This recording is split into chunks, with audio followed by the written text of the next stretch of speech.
আসসালামু আলাইকুম দর্শকবিন্দু, দেখতে পাচ্ছেন ফইনপুর রোড।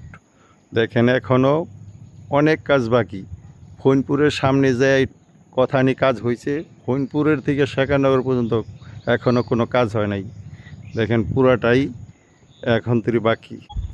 আর এই রোডটা আপনার নদীর সাইডে যাওয়াতে আপনার জায়গায় জায়গায় এমন অবস্থা, যদি পাট্টা দিয়া বান না দেয় তাহলে এই রোড কইরও কোনো লাভ নাই, কিছুদিনের পরেই ভাঙ্গা যাইব।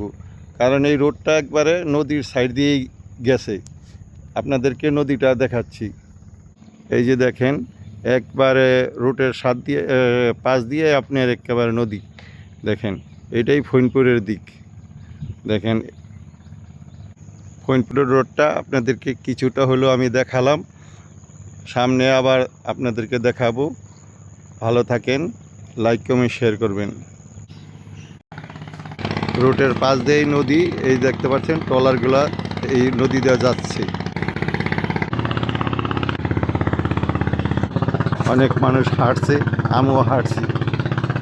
যে পালবাড়ির সামনে এই জায়গাটা ভালো করে ভান না দিলে রোড করলেও বেশি দিন টিকবো না, ভাঙ্গা যাবো। দিছে পাকা করছে, ওই দেখেন নিচ দিয়া করছে, কিন্তু আরও উঁচা কইরা পাট্টা দিয়া বান দিতে হবে, তাহলে সুন্দর হবে। নাইলে রোড করলে হয়তো বেশি দিন টিকবে না।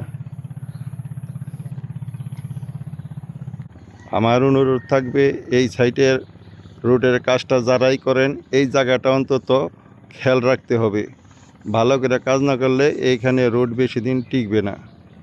দর্শক বন্ধু, ভিডিওটা বেশি বেশি শেয়ার করবেন। আমি হাঁটতে হাঁটতে শেখাননগর চলে আসি। সবাই ভালো থাকবেন, আল্লাহ হাফিজ। সবাই লাইক কমেন্ট শেয়ার করবেন। ধন্যবাদ আপনাদের সবাইকে এতক্ষণ আমার সাথে থাকার জন্য।